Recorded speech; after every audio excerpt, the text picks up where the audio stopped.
మెత్తగా సాఫ్ట్గా ఉంది.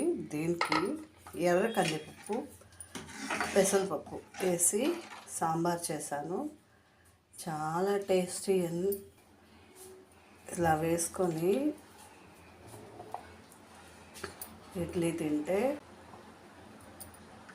ఇప్పుడు దానికి పప్పుల పొడి కూడా నెయ్యి వేసుకొని తినచ్చు, లేదా అలాగనే తినచ్చు. చాలా బాగుంటుంది. మీరు కూడా ఒకసారి ట్రై చేయండి. ఇడ్లీ సాఫ్ట్గా ఉంది.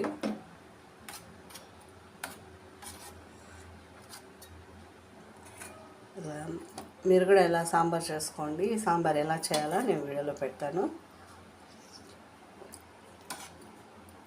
బాగుంది. కందిపప్పుతో కూడా చేస్తాం కదా, అదేలాగా పెసరపప్పుతో, ఎర్ర కందిపప్పుతో సాంబార్.